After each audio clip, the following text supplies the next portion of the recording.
এখানে আমি নিয়েছি আধখানা পেঁয়াজ, 5খানা রসুনের কোয়া বড় বড়, আদাটা বেশি আছে, এই পদটিতে আমি আদাটা বেশি নেব। আর নিয়েছি দুটো বড় বড় কাঁচা লঙ্কা। কড়াতে দিয়ে দেবো সর্ষের তেল, গোটা জিরে, শুকনো লঙ্কা, তেজপাতা, দিয়ে দেবো রসুন, আদা, পেঁয়াজ বাটাটা।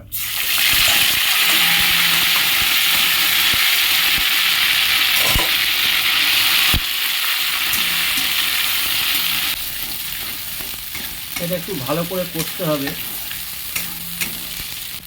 দিয়ে দেবো বাটা মশলাটা ভালোভাবে ধুয়ে আর একটু দিয়ে দেবো।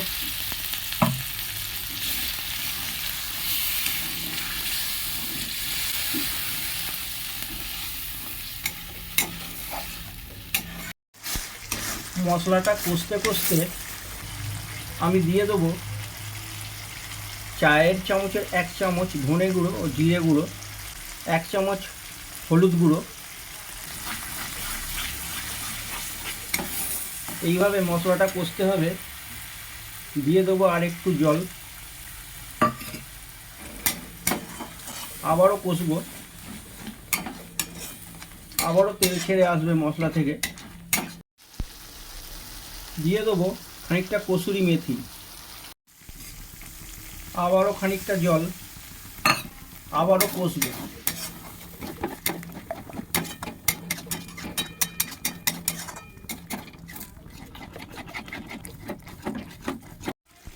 দিয়ে দেবো কাশ্মীরি লঙ্কার গুঁড়ো।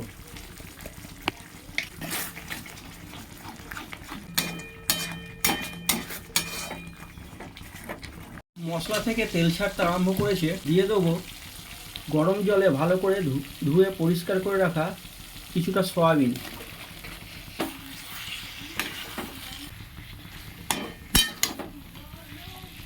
কিছু পরিমাণ আলু, স্বাদ ও পরিমাণ মতো নুন।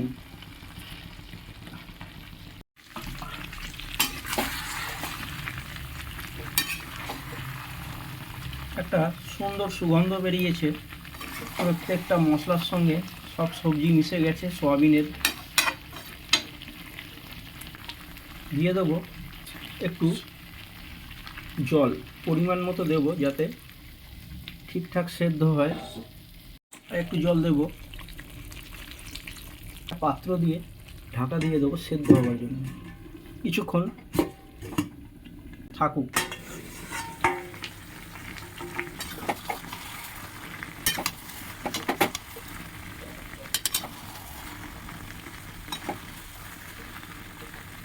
দিয়ে দেবো সামান্য গরম মশলা, একটু টক দই।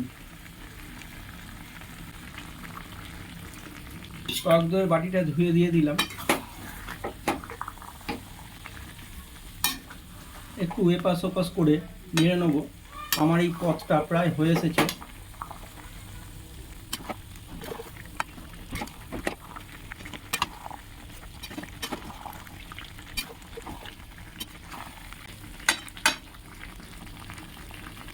আলুও সেদ্ধ হয়ে গেছে। সামান্য স্বাদের ব্যালেন্স, একটু মিষ্টি।